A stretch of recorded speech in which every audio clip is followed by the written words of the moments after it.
And now we are live. Yeah, like I said, I'm going to just talk quickly about myself. My name is Jacob Claussen. I'm from Sweden, and I work here at Vertex School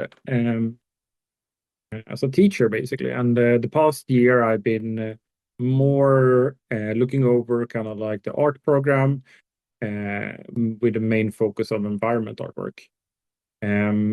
Can jump in maybe to a middleboard just to talk in general what I've done in the industry basically, and where kind of my interest for storytelling comes from. So basically, I worked a little bit on every type of studio, I would say, everything from indie to the biggest size studio. So I started basically as a movie buff, and I think that's where kind of my liking for storytelling comes from the beginning. So I watched a lot of movies, um, and wanted to be in the movie industry, and I went into film to game school for basically being able to enter the game movie industry with 3D. But then I fell in love with environment artwork. And I would say for me, with our environment artwork, what I always has appreciated and probably stayed in it is that we are creating stories inside of a place where every player is the camera, basically. So uh, it can be everything from like the big set pieces in a video game that kind of like entails a story to every small detail you put in just the texture, and different people will appreciate it differently, basically. So I like that range that we can tell like the very obvious big stories in just kind of like the characters talking, uh, until like the smallest detail in how we kind of treat textures, for example, or surface on walls and stuff like that. But yeah, um, I basically gone through this presentation before, so I don't know how many has been here before. So I'm probably, let's see, uh, is there a lot of new people, or because I've done this live stream now a couple of times, so I don't want to feel like everyone just get to hear the kind of like story. Okay, we have a couple of new ones. Then it might be interesting for some of you to hear a little bit. I could just talk a little bit, kind of like how I got the footing in the industry, because I think that's always good to hear. I always appreciated that when I started. I was always hungry for like podcasts and stuff like that, just to kind of hear how people got the kind of the footing in the industry. Because I think like every story is very kind of different. But yeah, basically I went to university in Skövde, which is a very tiny town in Sweden, but it has like a very big game hub. So kind of Goat Simulator is from there. We have kind of Raft from there, Valheim, um, V Rising, uh, and many other studios have or games have been created in that small town. I think it's probably what like the most kind of per capita, probably the most intense game development city in the world, probably. Like when I look at how small that town is and how many game studios are there. But basically went to university there, and I would say when you go to university there, you're very inspired by all the small indie studios that exist there. So many started their own studios basically during university. I would say it's usually one per term basically. So that's something I did with a couple of friends. We in term like in the first semester started our studio called Tarred Studios, and this stemmed us from just being bored during the weekend. Yeah, I can bring that up actually. So some commercials here. Skövde. So it's pronounced Skövde basically. They even have a walk of games. They even have like the main street has a walk of fame, but for the games that being developed there. So this game really breeds video games, I would say. And it stems, of course, from the university, but I would also say there is an incubator. I don't know if that's an English word, but basically a government-run facility that gives the opportunities for people that study to get like a space to build games, but also learn about like the economy side of things and stuff like that. And then of course they have like a game conference and game jam. So it's like a lot of things together, I think, has created the kind of this kind of potent place for video game creation. But yeah, here we have a couple of games that's been done there.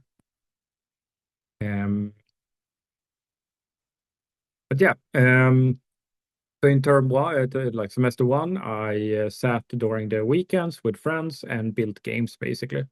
And in the beginning, it's very frustrating because you are basically doing two things at the same time. You're creating kind of a product, and that's hard even for kind of studios that have done it for forever.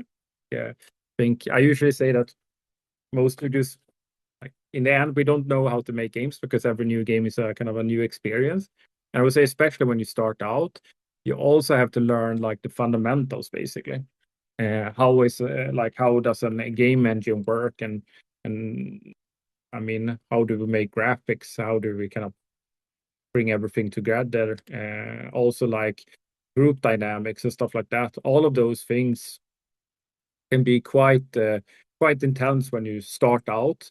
But I would say I'm very happy started with indie because I think it builds a lot of character, and you also get the appreciation for every kind of like step in the process because you're so close by it compared to maybe AAA studio where everything is kind of happening. It feels like magic a little bit. Here, like everything, because you sit like in a room with a very few amount of people, you see every small step, every code being written, creating something basically. So it was a really good experience, and it's always something I recommend. It doesn't have to always be through being a kind of starting a game studio. It can also be like game jams. I would say they come quite close to that experience also, but of course in a kind of more packet time frame. So game jams, uh, of course, usually runs over a weekend or maybe a couple of weeks or days. So that's another way to kind of experience that for the first time. But during this time, I was always dreaming towards my heroes, which was like Naughty Dog. That's where I wanted to end up in the end. Of course, we did like a stylized game, so kind of brushing. We didn't have money for Maya, so we kind of UV mapped inside of ZBrush and kind of found solutions for the limitations we had. And of course, like during this time, I kind of knew that at some point I wanted to move on basically, because I always felt like a AAA or semi-realism was more speaking to me, even if I really appreciated to stylized. So on my free time, I always kind of worked on my own environments. So I did like online course, and that was my first introduction also to like someone that worked in the industry. Before that, the only people I knew was my co-workers, which were all in school.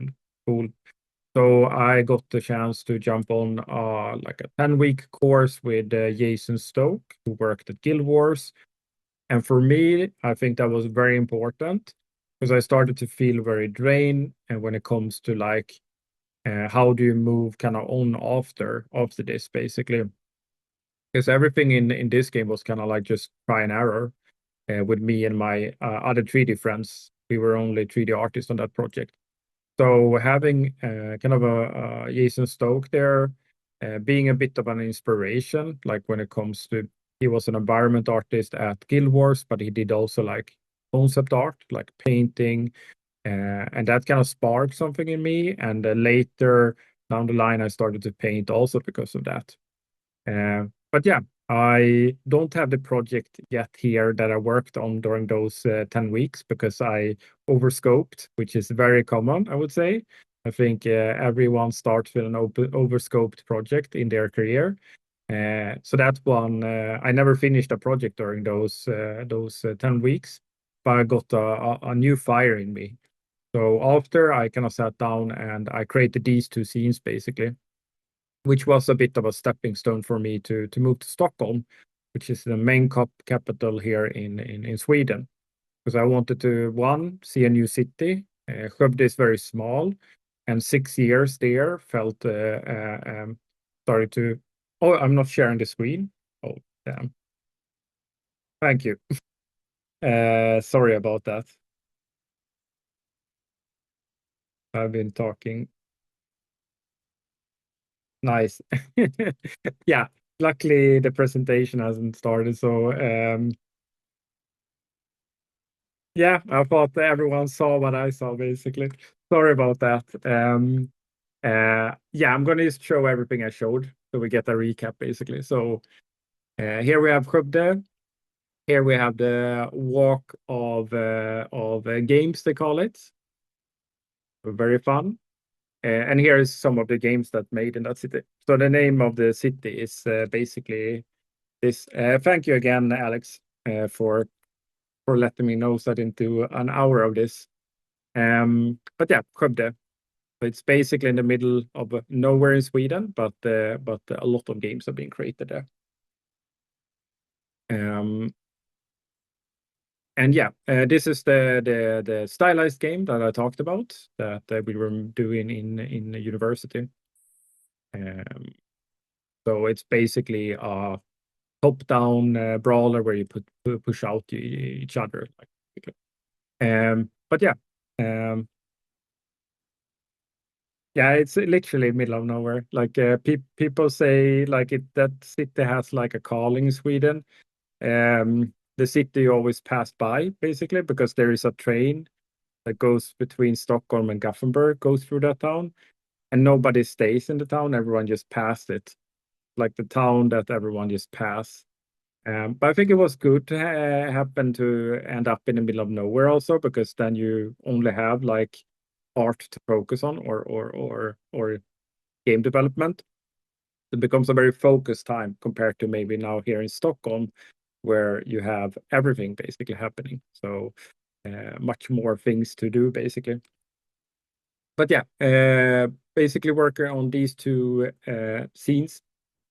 And the main goal, like I said, was Naughty Dog. I think that was kind of what made me an environment artist also, like playing Last of Us, the first version.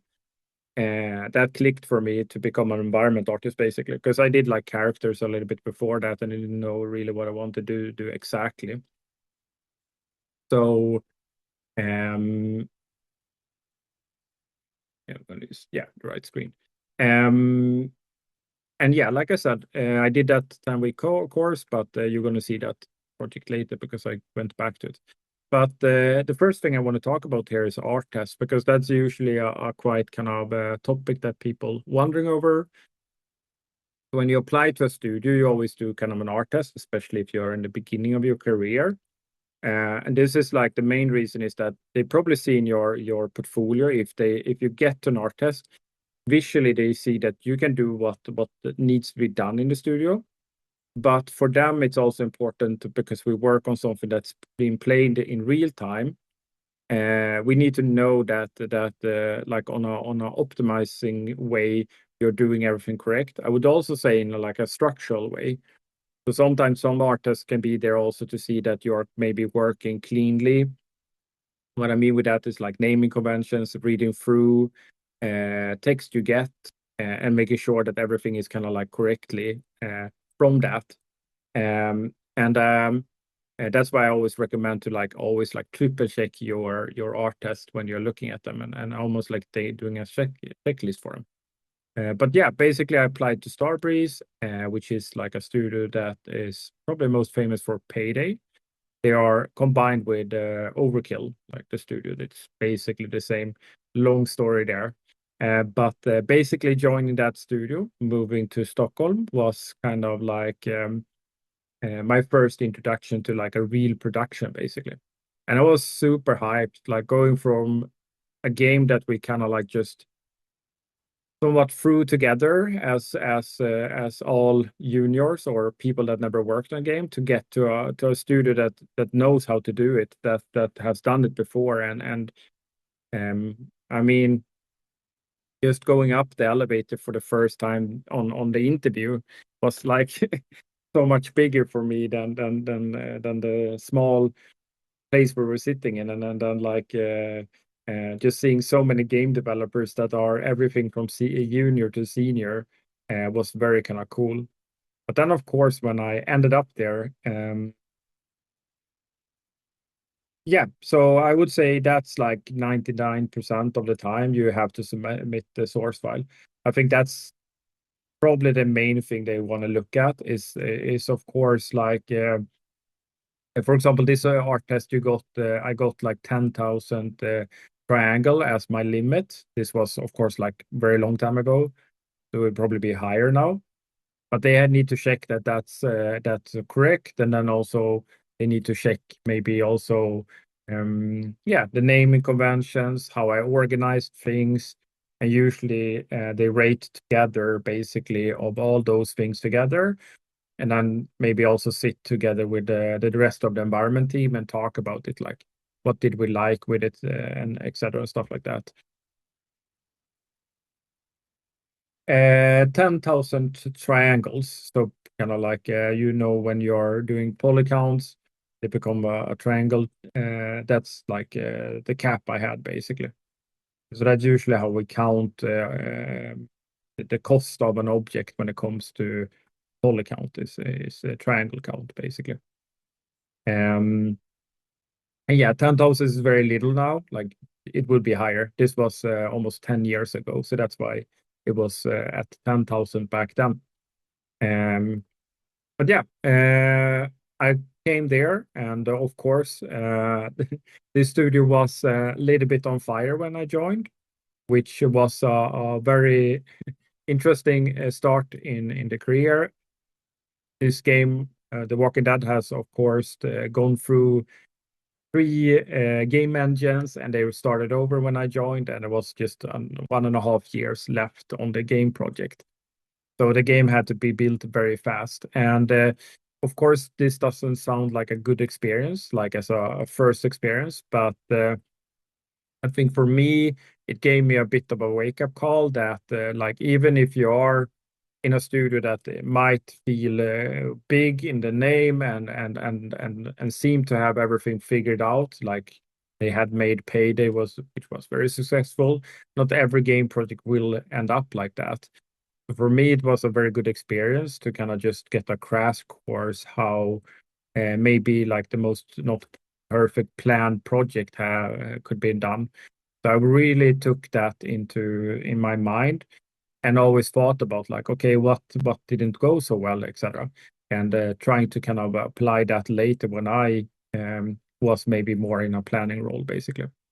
Um, of course, this was a hectic time, but I met people I still keep contact with. So for me, it was a really good introduction to the industry, but I knew quite quickly when I joined them that this will probably not work out well. So I kind of like worked on the side basically on things. And I would say what I always done is kind of working on a little bit of everything that I don't get to work on when I work at the game, basically.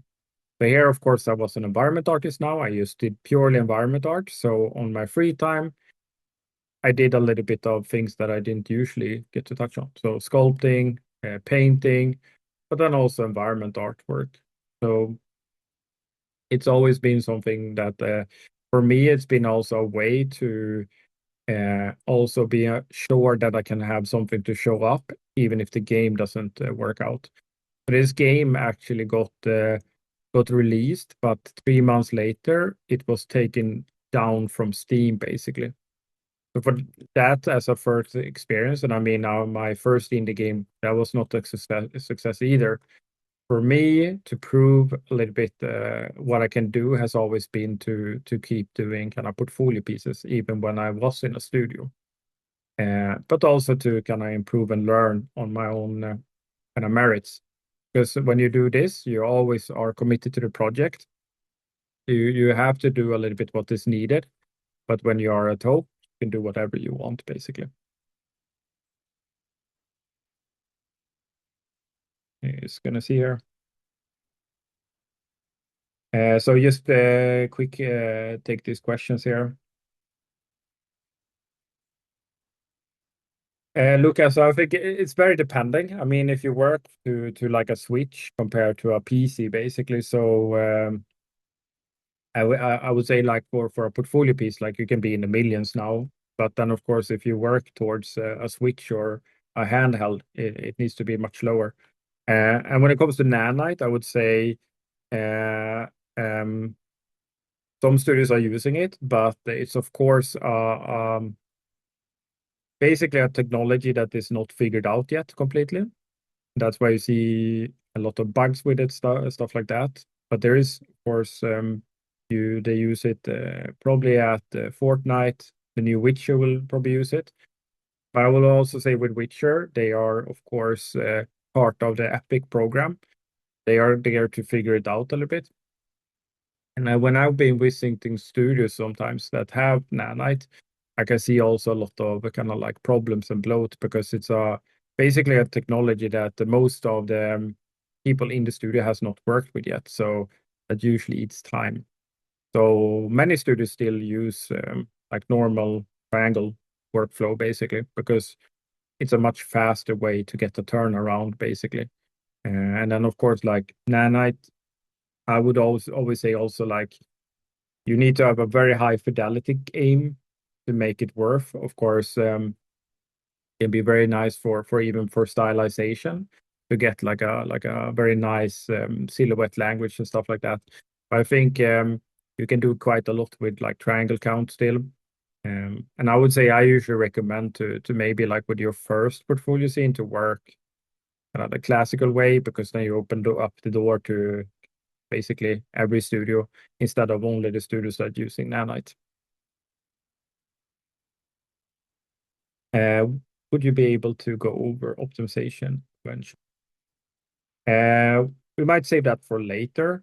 You can maybe rewrite that question because I don't completely understand it more. And yeah, the max count would be very depending on the size of project, basically.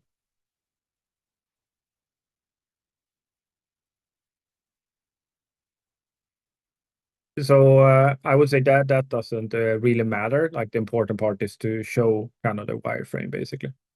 I would say the cool thing would be to show it in a visual nice way. So if you do it in Blender, I would maybe put on like Cycle or Eevee and have like a nice lighting, or set it up in Unreal. But yeah, basically at like I said at Starbreeze, I knew kind of that this game would probably not turn around that well.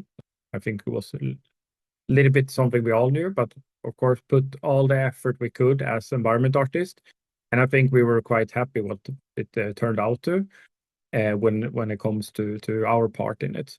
And Ubisoft Stockholm basically opened up year before the game ended, and Ubisoft has always been a little bit of a dream for me.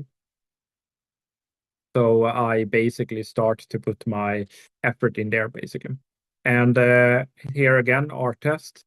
So just to talk about this one I actually basically made myself and took with me on my first interview. So that's something you can do if you feel like it's the right time and moment. My idea there was like, if I did an interview, what would be the best? Like, what would I appreciate the most if someone did? So I brought this with me, and I think they appreciated it. I didn't have to do an art test after that, basically. So this became my art test. And then to the question of like submitting files, of course they wanted me to submit the files later and stuff like that. So that I still had to do basically, even if I did this on my own.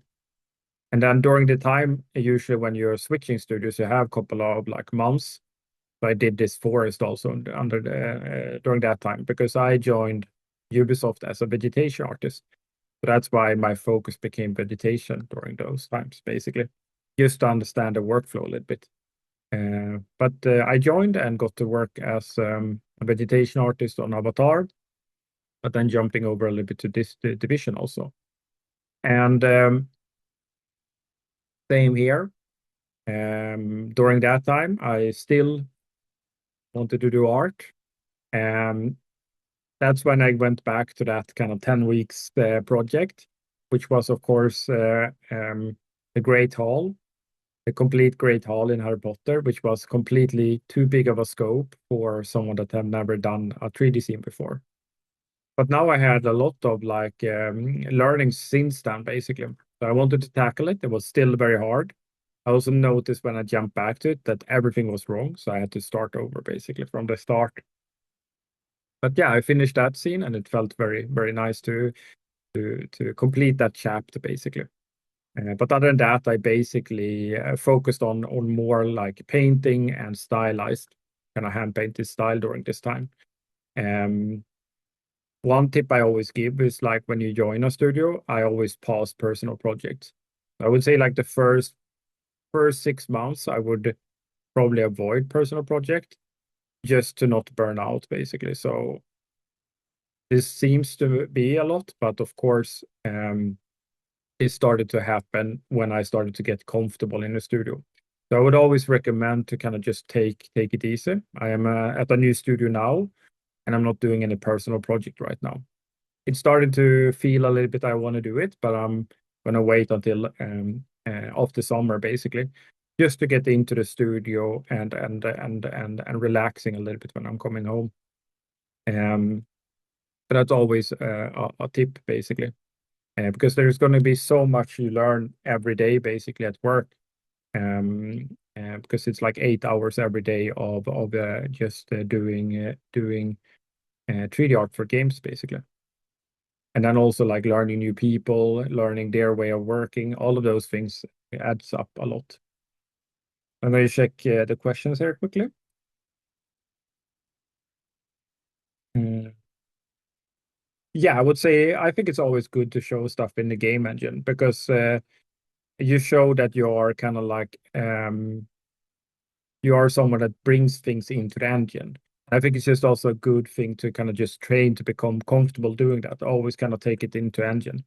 So I always, when I work, my Unreal is always open. Like I've never closed Unreal. So I think it's just a good practice to always, and all my renders have always been in engine basically. Next question is like, is Blender accepted 3D software? Um, I can answer that. So basically, at my last three studios, it's been Blender. The whole environment team was Blender. But Ubisoft, Fall Damage, and now at Hazelight. I haven't added Hazelight here yet. We use Blender. I would say yes, it's totally industry standard now.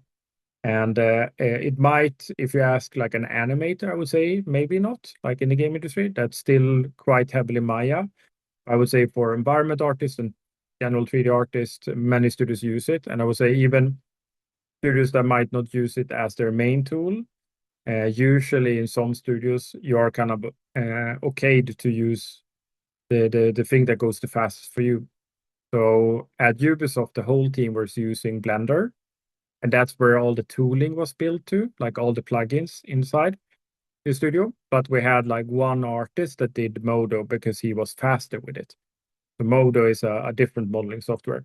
So usually studios allow you to model in the software you are most fast in. I would say maybe it's harder to ask like a whole Blender studio if you can use Maya, because one, it costs a lot of money. And then of course also like source files and stuff like that can always be tricky. So usually if you have like a different software you're modeling in, you probably always have to still bring it into the main software and do the end work there basically. So anyone can open it up if you are sick or something like that. So what I usually do is always kind of adapt to the modeling software that the studio is using. But yeah, free time doing 2D art. But basically, we started to leave the Avatar project. So I was a bit in a crossroad here. And we jumped on a new project, a secret project. So question mark, it's not being announced yet. And game project for Avatar for AAA is always very big in time. So for me, it was okay. I'm gonna have to dedicate many, many years if I join that. Do I want to do that? Because I started to feel like AAA was, of course, my dream. But when I joined it, it was very cool to work on these giant projects and see all these kind of like masters are at their job. But I felt a little bit that maybe for me as a person, it was a bit too big. So I wanted to go back to something smaller, something where I kind of knew everyone by name instead of maybe like a giant studio of hundreds or even thousands of people. So a studio started in Stockholm called Fall Damage a couple of years before. And now they were about to build their kind of new project, basically. So this was started by four ex-DICE people. So for me, when I heard about that, that felt like some like a small studio that will have like a high ceiling, like aiming for. But it was also completely new started. So it was only like around 20 people, and they were looking for a lead environment artist. Basically, in productions, you usually have like the environment team, and then you have a lead inside of the environment team, like in every team, basically. And that lead is there to help to kind of like plan, help to shape the team, make sure that the workflows are being kind of like figured out and also being used in the correct way. Basically, someone that's kind of overseeing um, the part for what they are lead for. So yeah, I joined them and actually joined Vertex School the same week. So I started to teach at Vertex School the same week as joining Fallamage. I would not recommend doing that. That was a lot, but that happened, and I'm still at Vertex School. Um, and I would say also when it comes to like me starting to teach, I had done a little bit teaching in schools here in Stockholm. I started to notice how much I learned by teaching. So for me, I would say teaching has taken over maybe a little bit what I did here, a lot of different projects. Because like when you teach, you basically get questions you might not always think about, or questions you haven't thought of in a long time, and you get reminded of the questions. So for me, it's a very kind of like nice way to keep the fire, basically, because something that happened when I joined Fall Damage was that, of course, now I was overseeing kind of like a production, a lot of planning, still doing some art, but maybe not as much as before. So seeing all the students doing their personal project, I always got envy and started my own project. So I would say during the time at the past kind of Vertex School time, I always kind of kicked up a project while kind of students did it basically. So some of these projects actually started inside of class, basically, where I might have modeled something to show something, and then it became a project, basically. Same here, just exploring things. So I got the question about like ZBrush or Blender, for example. This scene was, I would say, maybe 70 or 80% done in Blender when it comes to sculpting. And this was like 4 years ago. And the reason why it stopped at like 80% was I got too annoyed by performance. So say back then, it was not completely doable. But I would say now it's have updated. So I would say now I'm kind of doing a new try and see if I can kind of survive without ZBrush. Because I like the idea of just being in Blender and not having to jump between the softwares. I'm going to just capture. Yes, so basically I worked as a vegetation artist. But as a vegetation artist, you don't always do vegetation because sometimes there is some downtime. Then I did, for example, here props and lighting and stuff like that. Some hard surface also for Avatar. So you can jump around a little bit. So I would say like even a vegetation artist in a big production, they have to be a little bit of an environment artist slash 3D artist. This is not always there is like a um, planned things to do basically. Um, how much time did you give to get? So basically, this art test um, was basically a week, but I wanted to be aggressive, so I made it in 3 days just to prove a point. Would maybe not recommend that because it was very stressful 3 weeks or 3 days. Um, I would say usually you get maybe between 3 days and a week. And when they say like a week or three days, they can also like write sometimes uh, that they mean like mapped out time.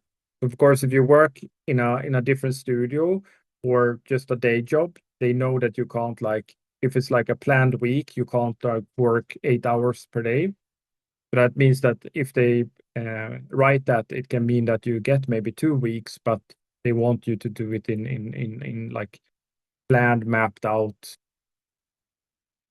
5 days, basically, like a week work week, basically. Um, and I have like an example, like of a past um, um, artist I know who did an art test where he maybe didn't succeed completely with the art side, but he wrote down like a really nice explanation of all the time he spent, like a very nice spreadsheet on like all the blocks of time he used, and also just a very like beauty, like nice written thoughts process and stuff like that. And the studio told him that they maybe didn't score him the highest or even succeeded on the art side, but they were so impressed of how kind of like clean and organized he was in his presentation that they hired him. I think that's always a recommendation that like every aspect plays in when a studio looks at an artist. How do you like being? That's a great question. So I would say like a lead is more of a like a person like a personality trait. And the problem before always was that when you have worked X amount of time in the industry, everyone became a lead, and maybe not everyone was meant to be a lead. Because I think as a lead, you have to do a little bit of sacrifice, basically taking the boring tasks that maybe nobody wants to do. That will be the art you do, and then always kind of like focusing on more kind of creating a good group environment, making sure that everyone is happy, also taking maybe the blows that you get from upper management, and but maybe not getting everything out to the coworkers.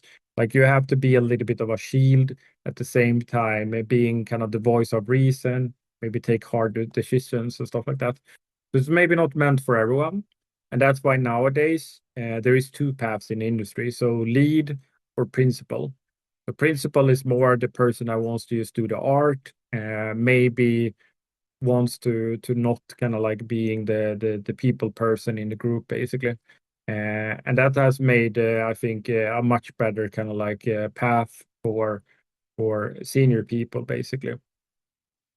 And for me, I like both.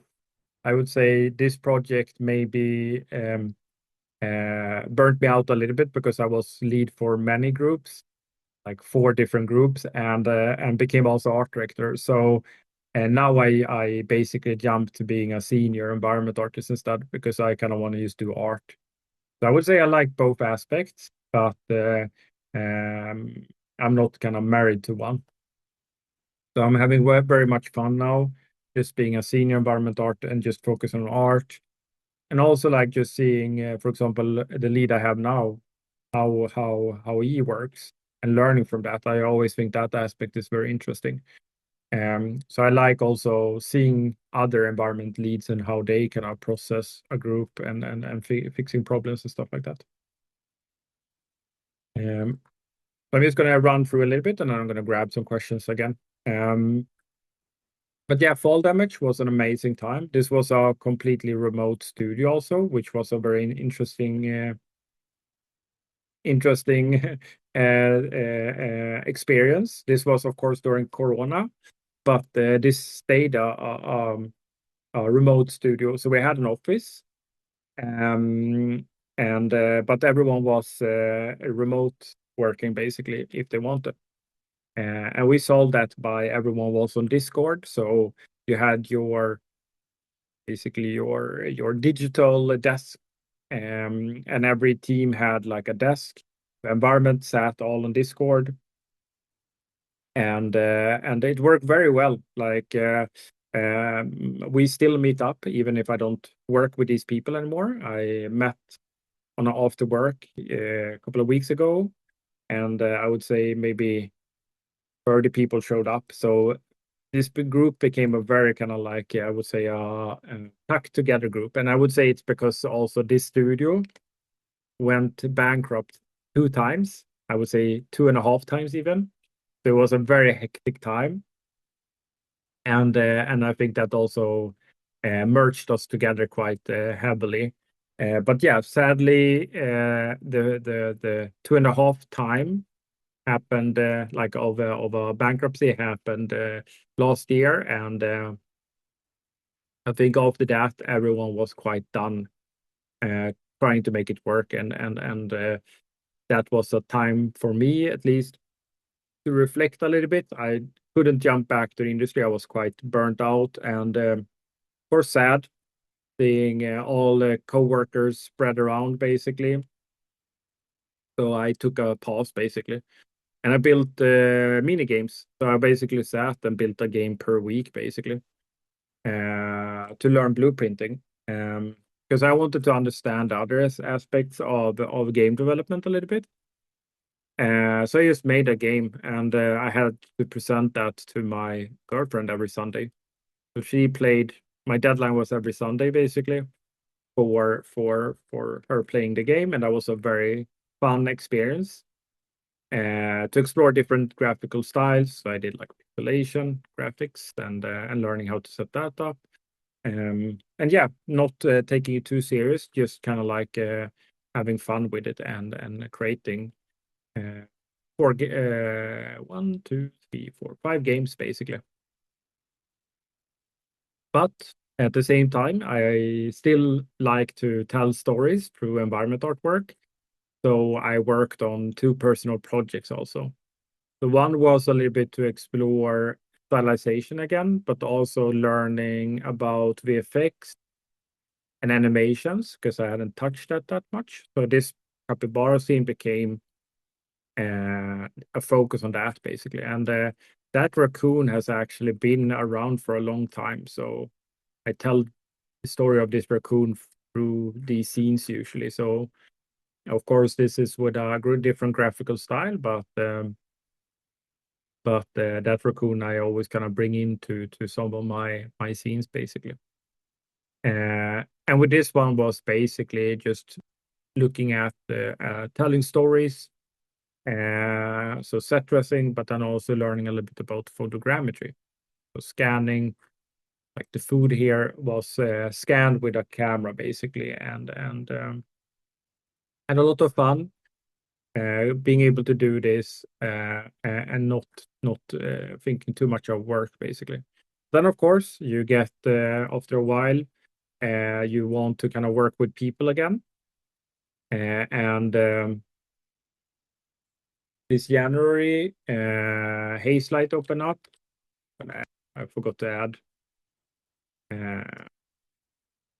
Hazelight opened up a position for environment art, and I applied, and I got to join them. So I'm been working there now for 2 months, for 3 months almost, and it's very fun. Like I would say, it's probably a way how I want to build games, basically.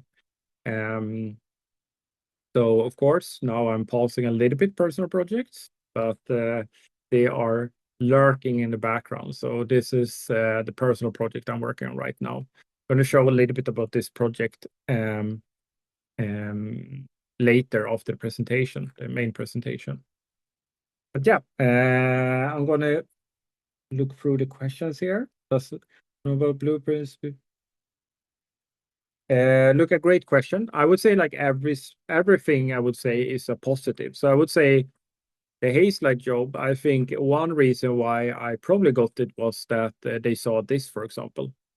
I showed that I did my own games and I was interested to understand blueprinting or other parts of game development. So I think it's not about mastering it, but I think being able to like communicate with like, for example, a tech designer when it comes to blueprinting or an animator, it never hurts. And I think being that kind of being a person in group that has an appreciating for it and making sure that usually in game development it can be that two sides are um, pushing their thing against each other.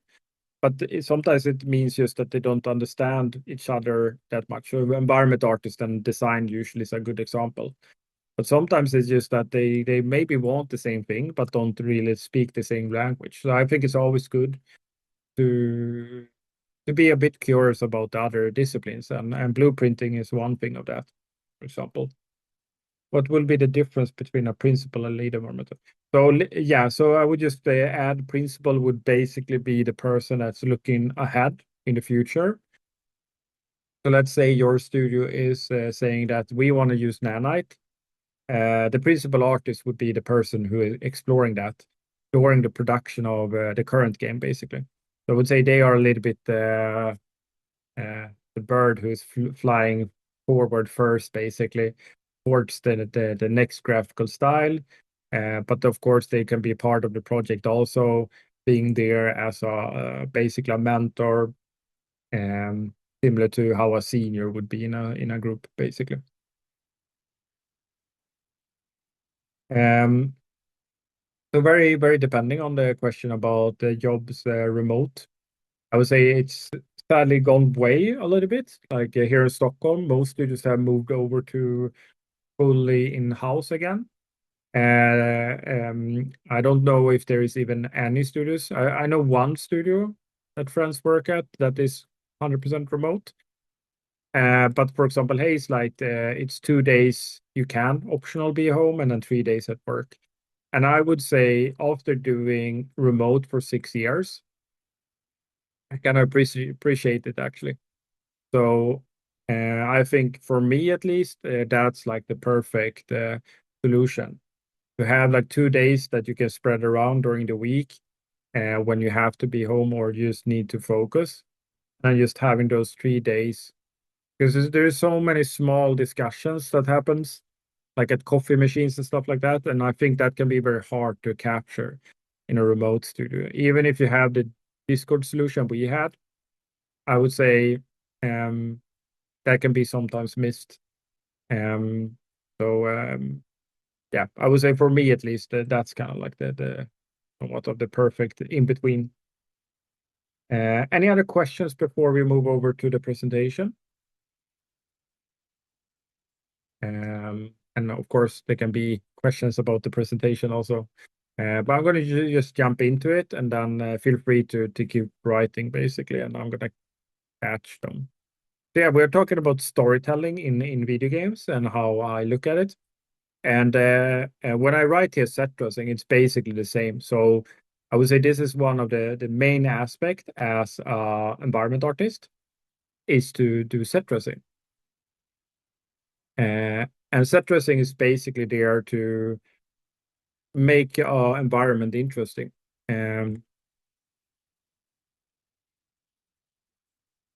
So it's not always that we have a character that can tell a story for the player, because characters are expensive, animations, creating them.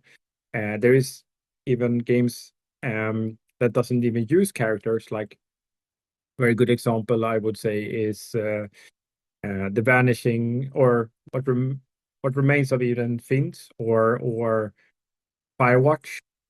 Those type of games, they completely survive on just good environment set dressing or storytelling.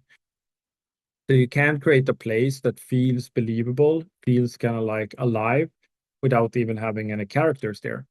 Because I think as humans, we are always kind of drawn to people and having them being the kind of person that creates a story in an environment, basically. But for example, in this example, what I love is that this feels like someone just sat here basically and worked on this UFO basically while eating their pizza. But yeah, I want to talk a little bit how I go about reference or like set dressing through reference. So I think there is a couple of aspects here we can talk about, and I think the most important one is real life. I think finding stories in the world will make the most believable stories.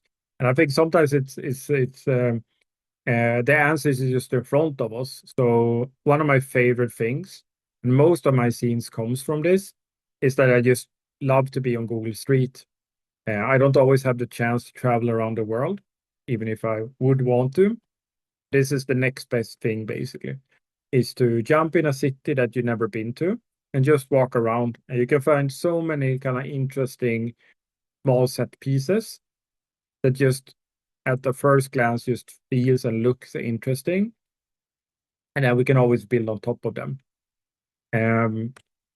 Another thing I love to do is not always sit at the computer. So I think it's very important to take breaks and be outside a little bit. So when I do walks, I always try to take in the world, basically.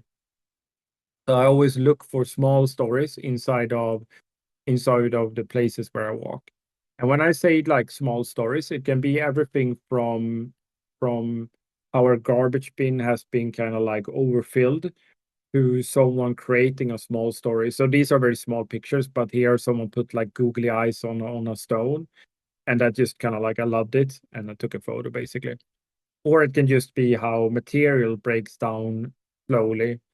So capturing all of those things with a photo and then look back at it and being reminded.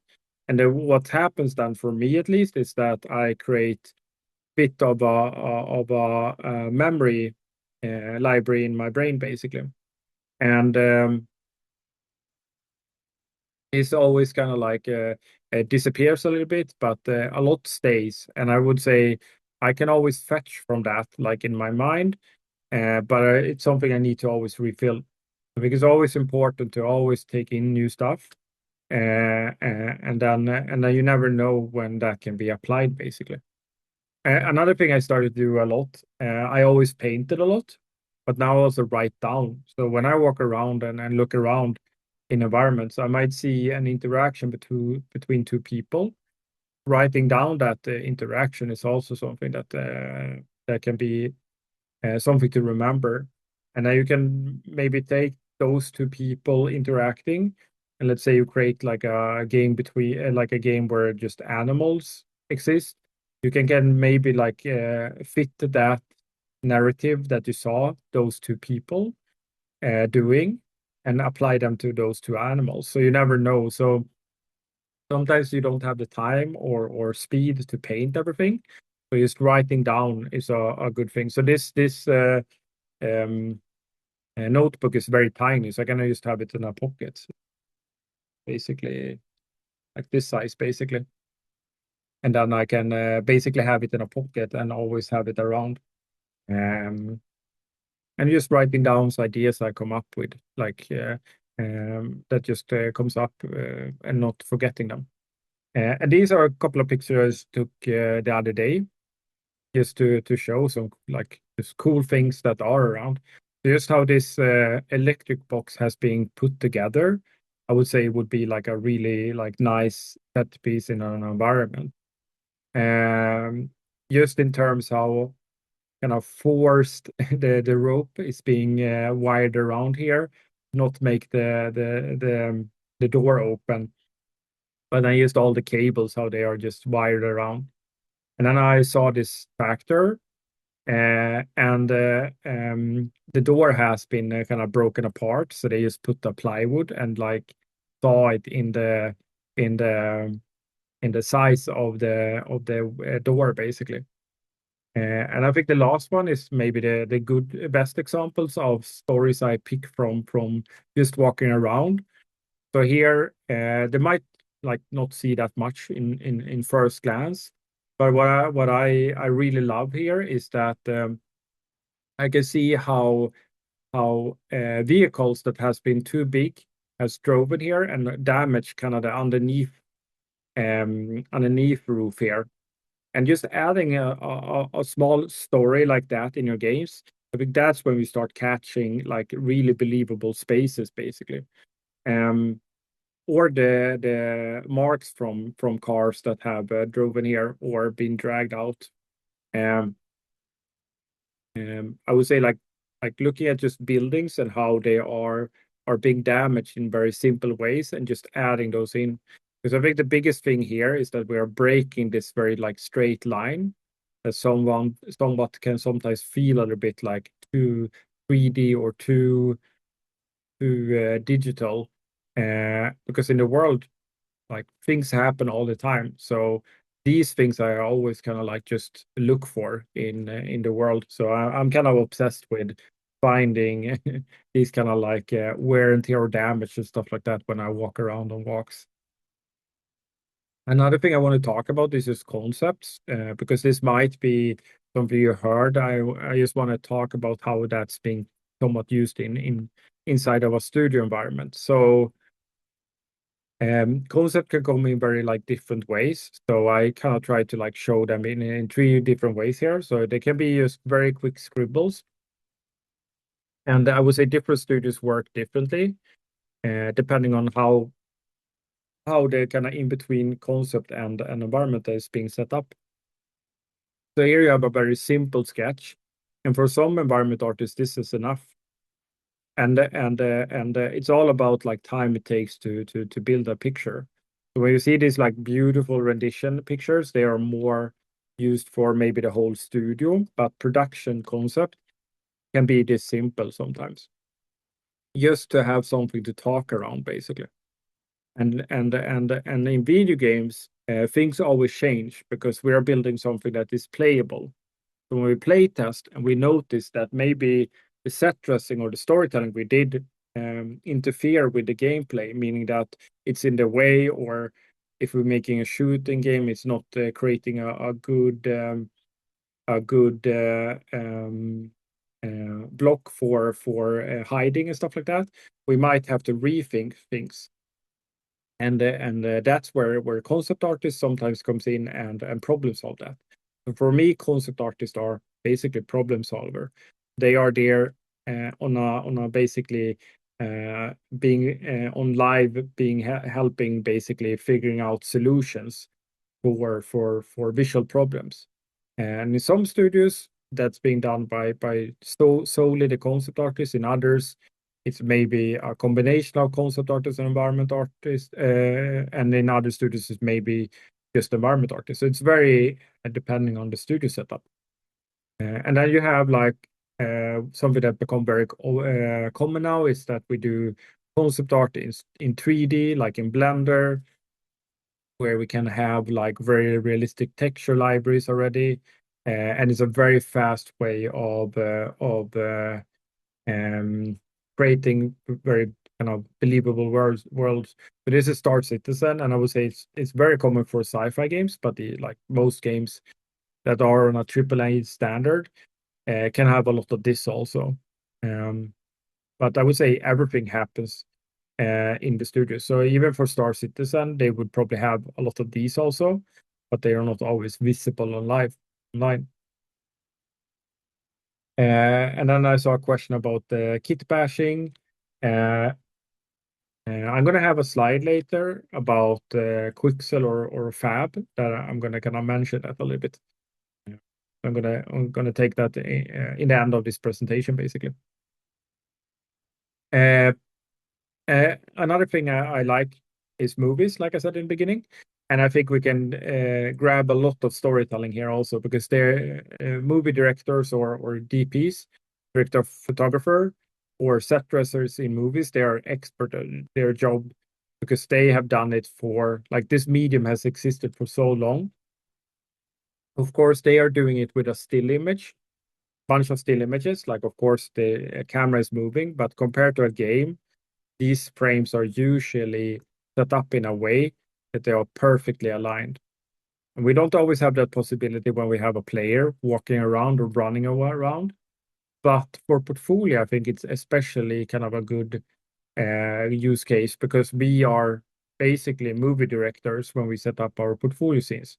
They are basically still shots only. Theme parks is another one.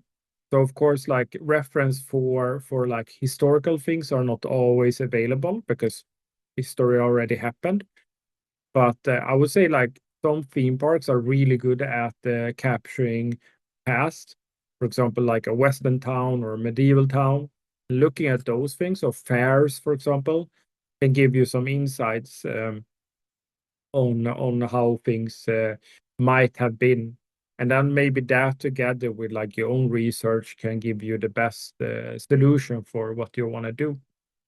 And then miniatures, I love miniatures. They are very creative how they figure out things. And I think they are usually also really good at telling stories in these miniatures. So sometimes I look at those also and get inspired. And then lastly, I would say games, especially when we are learning the medium. I think just looking at games and how they solve like storytelling is something I always recommend. Um, it's a little bit, I would say, as if you're doing classical painting, you usually study the old masters to learn about brushworks, techniques, and so on. And I think we can do a little bit the same when we are learning this medium. And that's true also. So miniatures, basically, they are to that level that used in movies still. Um,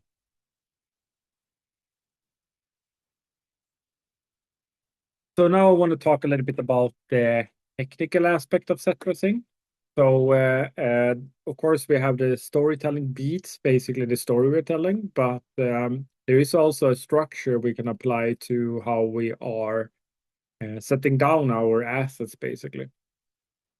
So something we talk a lot about is primary, secondary, and tertiary details. And for me, those words are always very hard to say. So I usually say instead just big, medium, small because it's so much easier to say. And I would say that's kind of like if you read big, medium, small, that's what people usually mean. But basically what it means is that we have our prime object, which is the big one. And then we have our secondary object, which are the medium sized ones. And what these two now together helps with is breaking up. So if you would have this barrel and then a barrel next to it, it would just be two of the same shapes. But now when we add the secondary, we are creating a new shape, a new silhouette. So we can have like this barrel like this and then one without anything. And we have two basically new shapes, two completely different shapes. And to break that up even more is to add the Tertarian details, which is like the small details. I would say those are usually also the ones that are maybe the most kind of like hard on telling the story. We can think about it in like a structural way, like the big is the structural, medium is the functional, like and then small is like the micro detailing, like the storytelling. To show that a little bit, I have a desk here, just a bar desk, and then we can go in and add just our. And I would say like this is usually because it can sometimes be hard to know like where to start. So this is usually how I start to kind of like populate a place. So I always start with a big structural shape, the one that's going to kind of be sitting there, being a foundation in the ground, basically, non-movable, basically. Um, and then I add basically stuff that might be somewhat interactable, like things that the player can maybe sit on or use. And they will be basically maybe the thing that the player will later also focus on. Maybe like in a Red Dead Redemption, being able to take this cashier or sitting down on these stools, basically. And then the fun part starts, and that's creating all the small stories. So finding pockets where I tell different stories, basically. So here in the corner, we have someone lying down cards and drinking a beer. We have, of course, someone just eating their supper. We have a delivery here. They got like new things to bring into their probably the back. They have like the things that being eaten and they have to kind of go and wash. We have a cowboy that put down their hat when eating, stuff like that, basically. Um, and here we have them just tinted to see kind of like them in a separation way. Um, Something that can be sometimes good to think about in a game environment is the 70-30 rule, and this applies to a lot of different things. Like when we paint, there is also that when it comes to like line presence.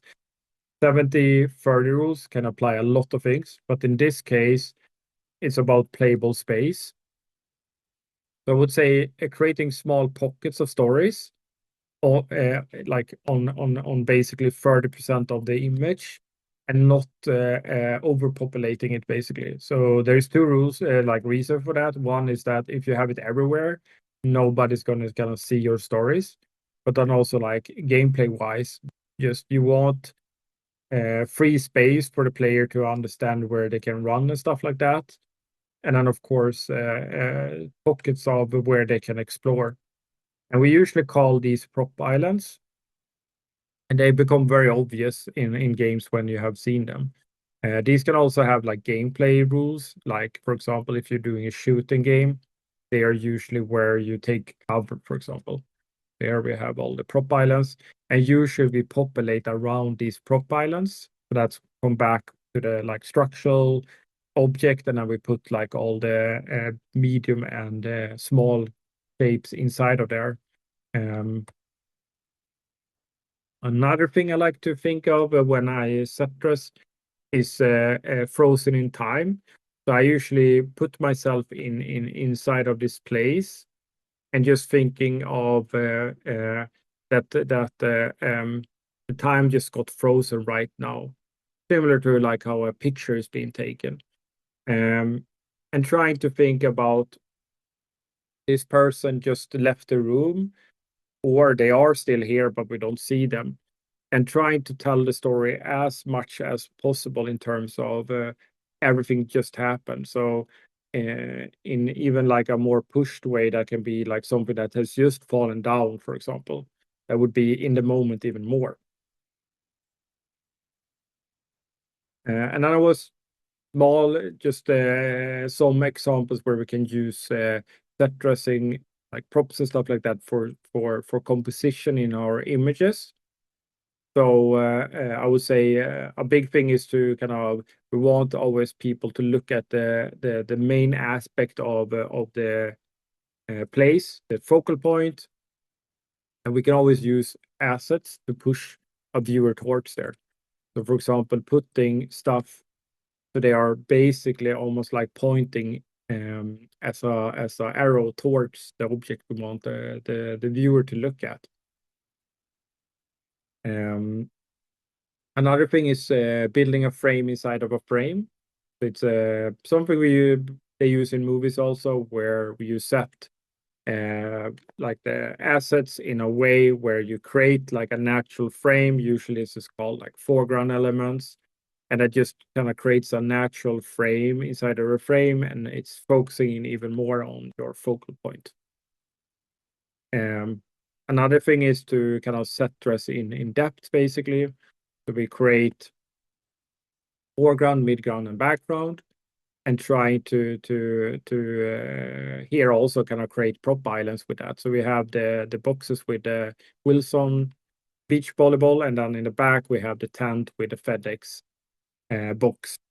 Of course, uh, many of you probably recognize this from Passaway. And one I really like is thinking about how to break silhouettes. So when set dressing, trying to kind of break silhouettes, like I talked about when we add the small details, it can create a new shape. We can have, like, for example, the ball here.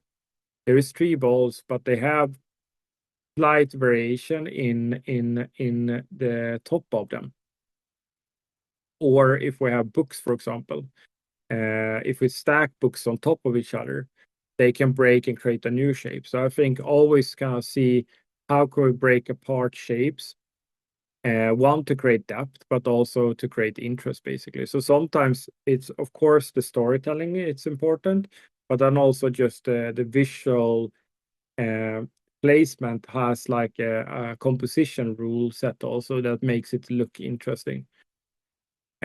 So grouping things together is something we talk about a lot in paintings or in concept art, and it's just to make something more stronger as a shape together instead of just putting everything out with exact same distance. That can create a bit of a natural feel, basically. And then something I want to talk about more is proxy modeling. This helps me a lot when I tell stories in environments because it's a very fast way to figure things out. So as an example here, I have my current project that I put a little bit on the pause, which basically is a Swedish painter called Sean, which is my favorite painter. And what I want to do is basically recreate his house and his painting studio as an environment art piece, basically. And it's a very giant project, so I have to be smart about what I do because I'm going to do it myself. And the goal is basically almost like treating as a game project, like a production project, but without outsourcing or other environment artists. For me, it's extra important to know exactly how many assets I have to create. Um, and that can be very hard to answer before even like putting down them on paper. So this for me is a way to take away the white canvas. Like when we paint, it's always hard.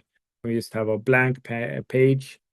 So for me, building these very simple versions of an asset. So this later will be like visual style I'm aiming for is like maybe like Assassin's Creed. Like I'm thinking, what if Assassin's Creed took place in Sweden in the early 1900s, basically? That's like my idea pitch for this game. And I know that it's going to be rendered like that later. The reason why I put these props, like these very simple versions of them, is one is clean pivot. So every object here is basically inside of the engine now. They have been imported, so I don't have to do that later. And every object here has gotten a very clean pivot. What I mean with pivot is your cursor, when you move that around, that all the objects are pointing all in the same direction if you place them out. And it just makes it so much faster. Later, when I do the proper version of these, if I update the share, I'm going to just import it on top of this proxy version, and it's just going to pop into place, and I don't have to like place it anymore. Like everything is already pre-placed, basically. Another thing is that I get a very clean folder structure. So for me, like English is not my first language. So naming a game object is the worst thing I know. So what I always do is I always use this time to just set up like a good naming conventions for all the objects, and then it's there. I don't have to think about it anymore. And I do this all in one go with these simple versions of a object instead of doing it every time I add a new project or a new prop or asset. Um, and that way I get like a clean structure of my files. So I can put down all the names and have everything of this being very clean, which also makes me be able to move over. So if we look here, we know all the assets. I know how many assets I have in front of me. So I can just put them in a list now. This is an Excel list. I can already kind of like somewhat plan how they will be UV mapped, if they will be trim based or uniquely or a hybrid version of them. And that way I know how many high polys I need to create.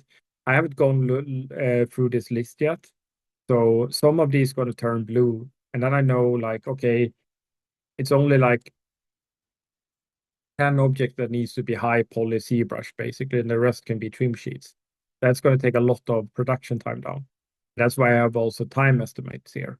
When I go through this list later, when I jump back on the project after summer, I'm going to sit in here and time estimate everything. So days of production it takes.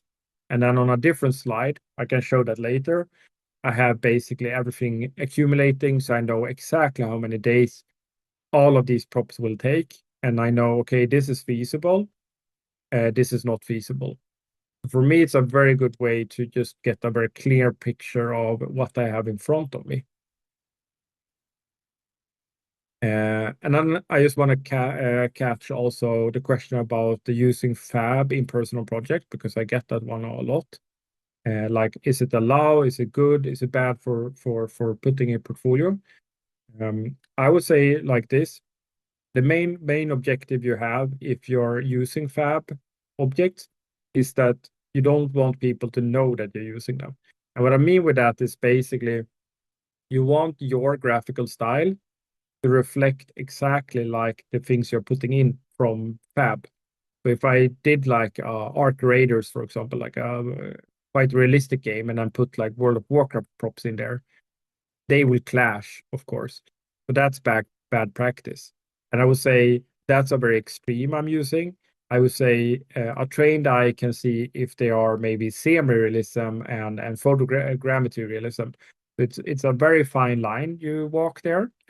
And I would always take an extra look if they are kind of like almost like in animated movies when you see something is going to be about to be animated. It has like a little bit of a different color to them.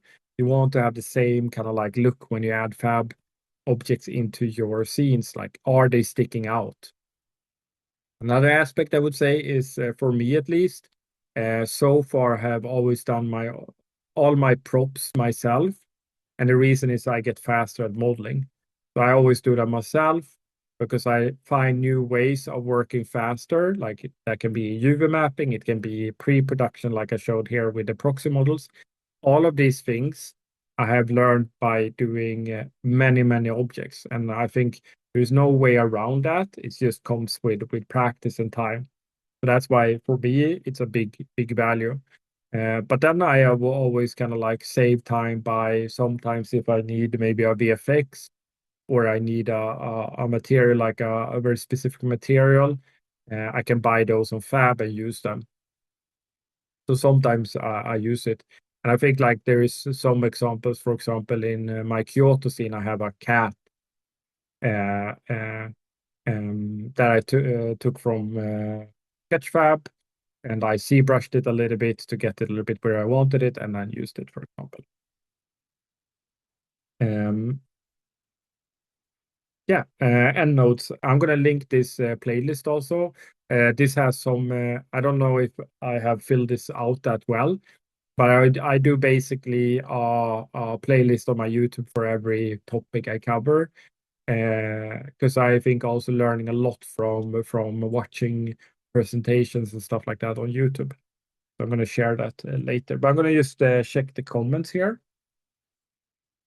And I forgot to add a Q&A. So there should be a Q&A section here. So feel free to write questions. And if anyone also wants to jump in and ask the question, that's the time now, basically.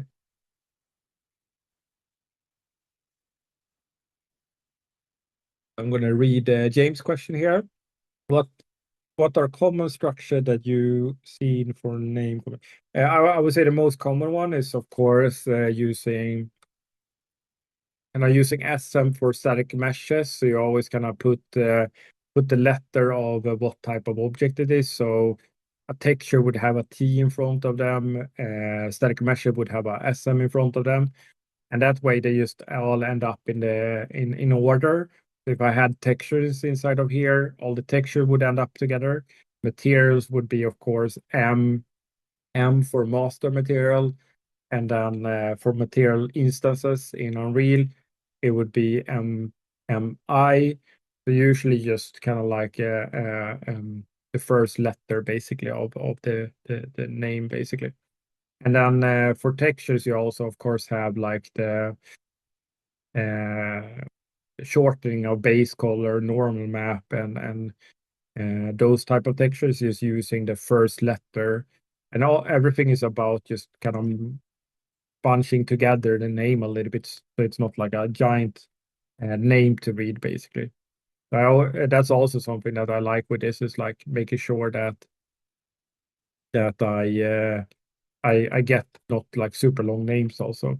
And having to do that when you're having fun and doing kind of like the production of the object, like texturing and stuff like that, I don't like that. So I like to do it all here.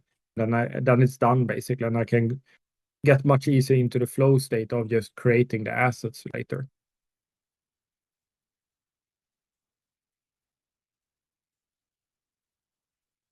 Say you go for an interview and you use Fab, would they then ask you did use that? And what if they ask? Yeah, I think that makes sense. I mean, I always write if I used anything. So, for example, that cat example, I credited that person basically. So I write that always in description. Um, and I think another way to show what you have done, I think always is good, is to let's see, do ArtStation here,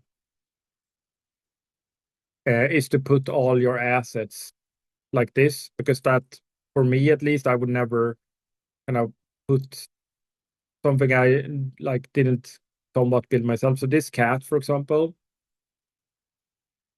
had base basically, so I wrote it here basically. But this could also be a good way to kind of say, okay, these I altered, and in production, this is completely what we do all the time, like buying asset packs and alter them and stuff like that.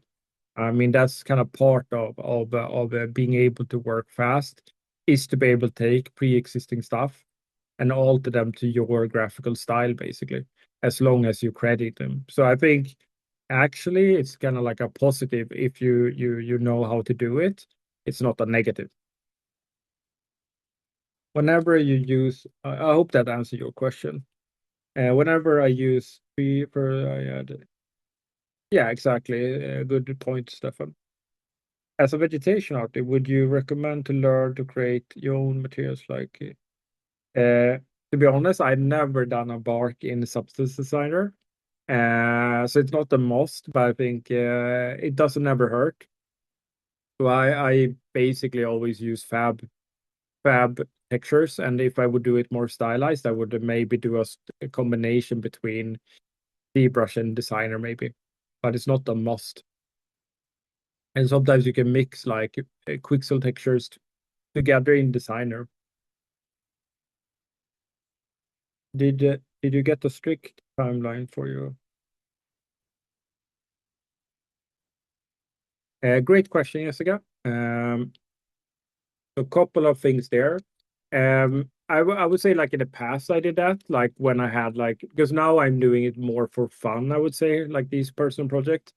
But in the past when I had like a goal, for example, getting into a studio, I basically like, then I had like a time to aim for.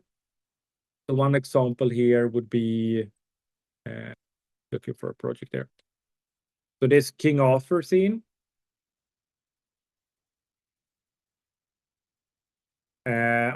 I had like a set deadline. It was part of like ArtStation challenge, but I used this kind of workflow uh for all my scenes. Let's see if I just look for that. But I will show here.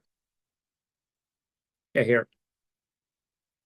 So this was the type of planner I used back then, basically. And this would be kind of the simplest version of that, where I basically just green marked when I was done with the blockout. And you can see already here I used proxy basically. So proxy has been part. think since I don't know when I started with that. Like I think that clicked for me in this project basically, like blocking out everything. Sadly, I never saved those kind of early production things. I would recommend everyone to take more pictures during production because that's what's interesting for students to see. But yeah, this is how I planned. And I would say one thing is that when you start out, planning will never go as you plan, but you think a little bit about planning is good, and you also get a bit of a new sense of how long things take. So later, when I look back at this, I can like when I did it, I could see like, okay, this took much longer. I had to like add extra time always. Um, so it's also like a bit of a learning tool for um, when you're basically building stuff in 3D, like learning how long things takes. But I think also like it's good to have like a set time frame. I just want to show kind of like another way that I plan, if I can find that. Yeah, this so Miro is another way. So this was a little bit how I kind of planned during fall, like during these weeks, basically, just writing down because I did freelance work then, so I had like some days where I had to freelance. I could not always sit on portfolio piece. Planning in breaks also is important. Very easy when you are becoming obsessed with a thing to plan in. But here I kind of felt okay, it did too much. I need to start kind of taking breaks. So I planned in those breaks basically. And that can mean just going out and taking those photos, or it can mean uh, uh, taking an hour and playing a game or watching a TV show and stuff like that. What I always try to do is always do something every day, basically, like when I'm doing a project. So it's better to do those like half hour every day instead of putting all of that accumulated time on one day, I think. Because I think for me that's how I kind of kept doing it for so long, is that I know when it's too much sometimes. And sometimes it's too fun, so you sit there all day. So it's not like you can't do that like on a Saturday when you feel like you have the time. But I think that kind of like respecting that there is other things in life also. Um, and I like planning is like a subject I love. So this is kind of like my new planner here. So I haven't started this. I still filling this out because I'm not done with proxy in this project. So this is that project, and I'm done with this room here. I have this whole environment to set dress. So that's going to be my fall later, where I sit and set dress everything, and then getting everything down on paper here, basically. And then I'm later going to write down what I'm estimating in time, and then I get like my estimated time here. So this is one, of course, to kind of like plan for myself, but also to explore how I can plan better. So when I treat portfolio, I also want to learn and get better at these aspects and finding new ways of planning and structuring stuff. So it's kind of twofolded for me. Um, any other questions? Let's see if I missed one. Yeah, here.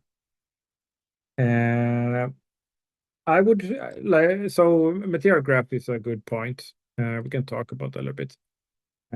So I'm gonna bring in. I want to show a good example of that. Can take William. So I'm going to show it through Blueprint instead, but it's the same idea. So I think show this is actually material node. So I think this is great to show because you show that you are clean in working. And I would say also people that understand material nodes or this side of production, they will appreciate it. But I think for maybe an art director that is very far away from production, this means nothing for them. So I think always when you show this, you have to show this also, things moving in real time, because that's when you get the older guard that maybe is not as in production to clap their hands. Like they love these moving pictures, basically. So that's something I've seen in every studio that's always appreciated to see kind of real time things happening, because this everyone understands, like seeing it this basically instead of just seeing the notes. So that's how I would always kind of tackle it.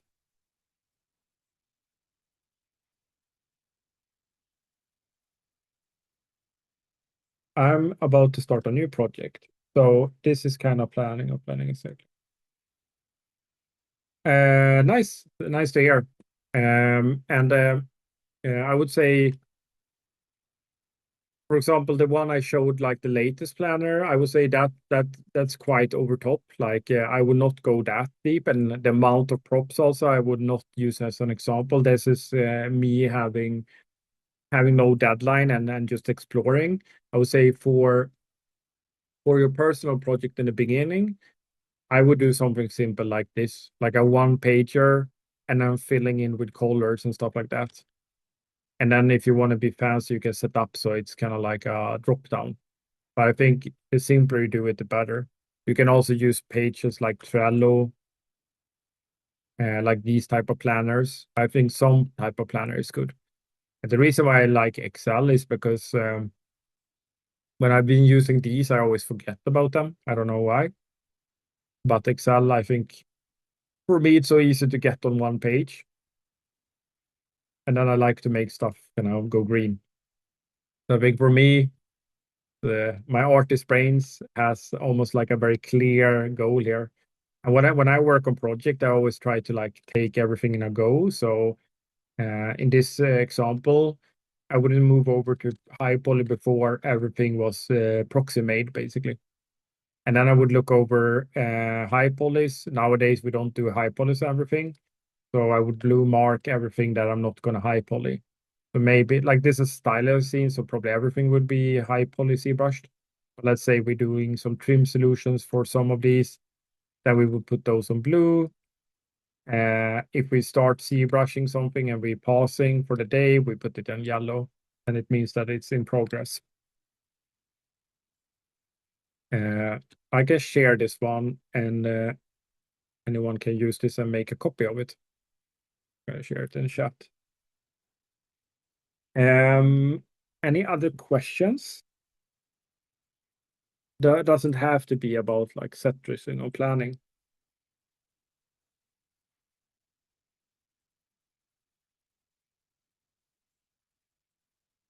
In the meantime, I can also just jump in here and show when it comes to proxy models, setting up it clean in Maya or Blender is a very nice way. So all my assets here are here in Maya. They have a group and a name, and I can just export these basically. So when working with these props, jump here to the studio. And let's say I want to change the share here, for example. Let's say I want to make it like more narrow for whatever reason. Then I can just export this. So I have a shortcut. I don't know if the shortcut is. The problem is I use Blender nowadays at work, so I started to forget my Maya shortcut. But it's going to do that. But you can shortcut this actually. So this is the game exporter. So this will basically take this I selected and export it to this file. And here in Maya, the game exporter is part of native Maya. And then I can just go in here and I can re-import, and it's going to update the share. And that way I can kind of look here and until I'm happy, I can work on these things like in very simple manners until I feel like the room is filled up enough, basically. Yeah, I would say, for example, with this project, So what we see here is this is like a whole piece, but this is my blockout version of this building. So if I turn off that layer, we have my modular version here. So I always build my first version. I always built as a giant chunk like this because it's faster to figure out the shape, and I get it into Unreal. So it's almost like a giant prop basically. And I work on this until I'm happy with kind of the measurements, make it playable, like being able to enter places and stuff like that. But then when I'm happy with it, I move over and make it to kind of modular kits. So these would be kind of modular pieces basically. So everything here is modular. I think this one I haven't broken up that much yet.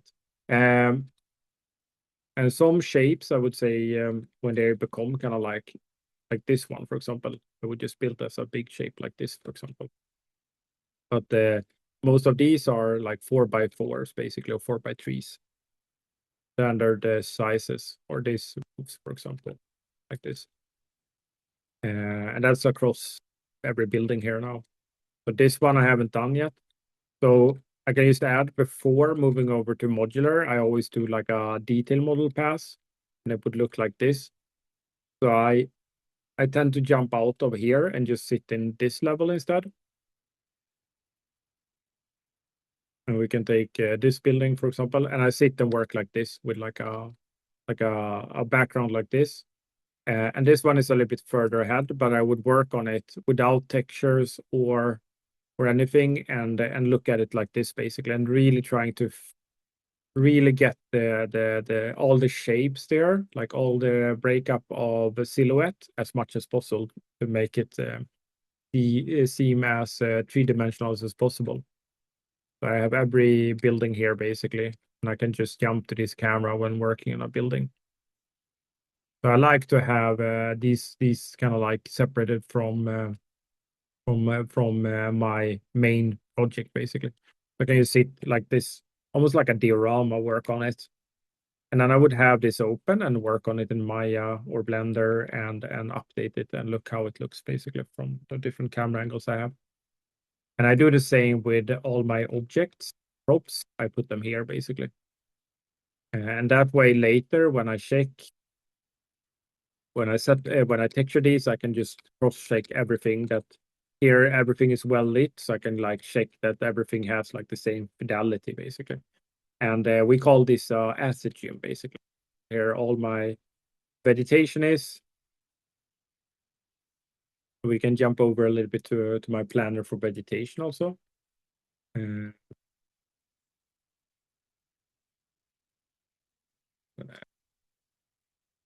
Find my Miro here. Here. I'm gonna check the questions meantime here.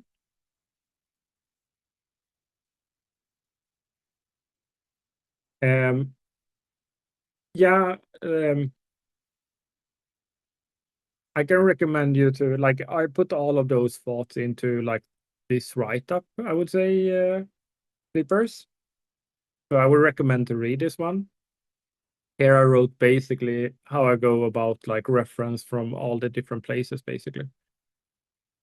So I would say like the sleep, like the hidden one, I would say I love Flickrs, like the website Flickr, because you can download like really high resolution images.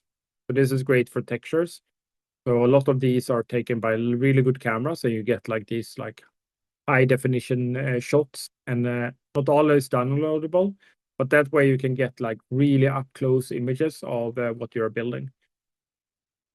Auctioneer House is great also, because they have to photo everything that is imperfections, and that's what we're looking for as environment artists. That's what usually makes something interesting. Museum archives, they have incredible high detail images of the objects, so these are great also for texturing. Um,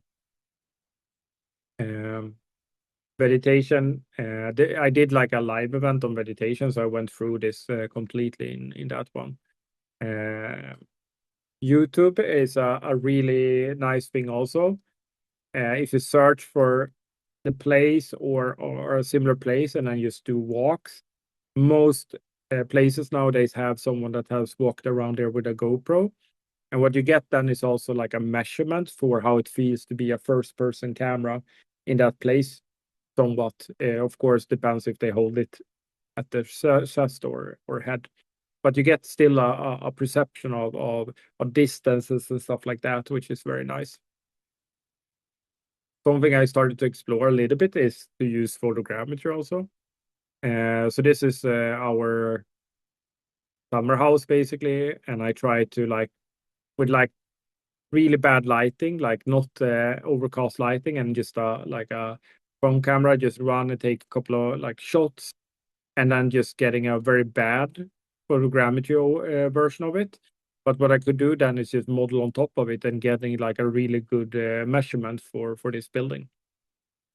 And this is what I mean with like drawing things. So all my project doesn't always become like a finished project. Sometimes for me, it's also just learning like a how to like work with reference in different ways, for example. But yeah, I can link this one.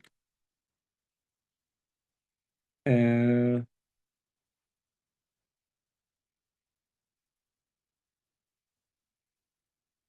uh, was it this program you were wondering, Tui? This is Unreal, the Unreal Engine, basically. Uh, so the difference for me with Blockout and like Blockout for me is like the early steps, basically, where I don't care that much about perfect. It's basically like to break out like just something on the screen. So this is a Blockout for me. Just getting some shapes out. And then proxy would be more when I basically set up like a file name. I export it as a single FBX and I set it up in Engine basically. So usually blockout for me is like when I just work on the whole, like this was a blockout, for example, when I worked on the project as like a giant like FBX basically, and I just imported this into Unreal all the time just to be fast. And when I move over to my proxies are when I break these buildings into their own version, basically. That's how I differentiate them.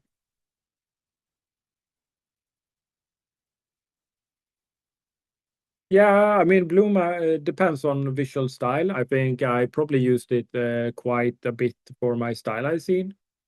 It depends. So this is very bloomy, I would say. But I would say it's more of a like, does it fit the scene and stuff like that. But I try to like figure out lighting. So I don't do that much post processing. And if I do it, I do it in my like video editing software, which I usually use DaVinci because I can get more out of it basically. We have 8 more minutes. Let's see. I just don't want to see if I missed any questions there.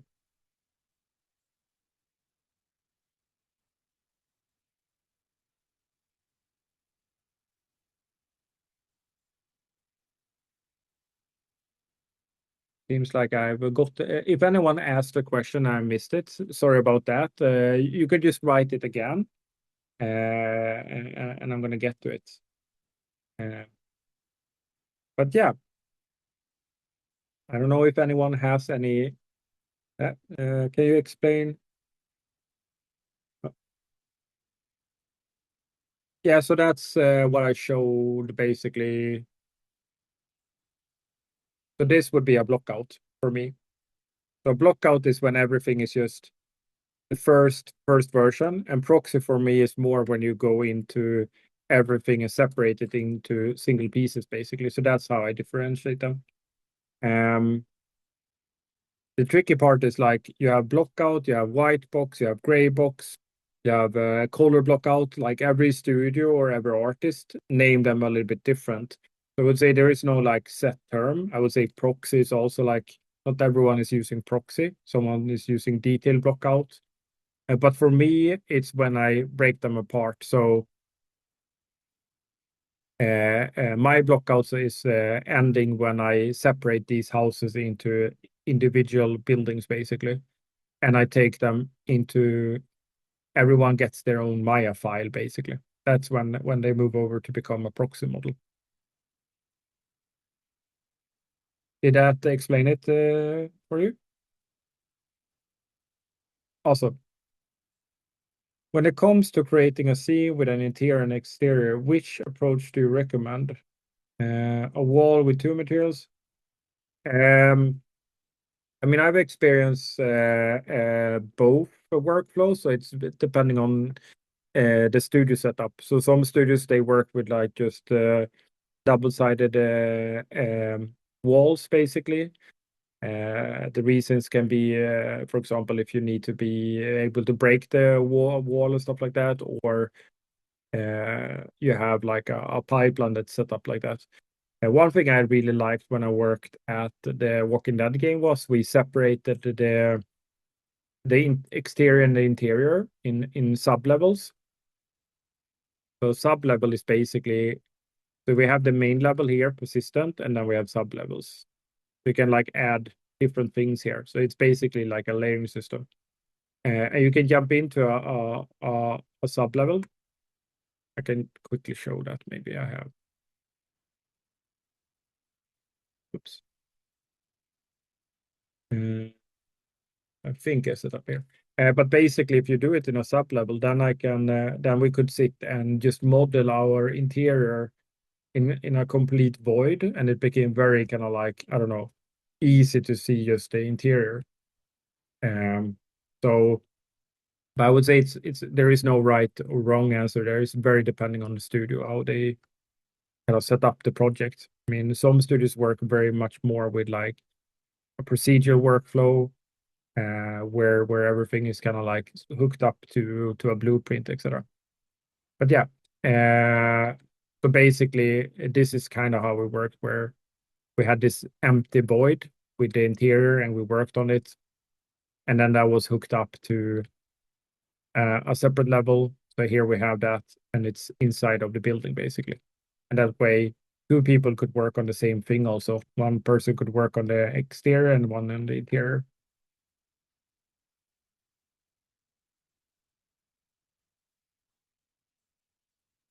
Any other last questions, or we would wrap up for today? We have a live event next week, again with me, where I will go through a little bit the game program, basically, of Vertex School. So if you maybe come up that you forgot to ask a question, feel free to join and ask them, basically. There's always an opportunity. And the idea is that these live events happen every 2 months, basically. So it will not be the last chance to do it either. So every recording goes up on YouTube, actually. So they usually come up like couple of days before, after, I think, like maybe even tomorrow. It's someone else that's uploading them, but usually it goes quite fast. So there is already some. If you click on live on Vertex School, I can maybe link it. Give me a second here.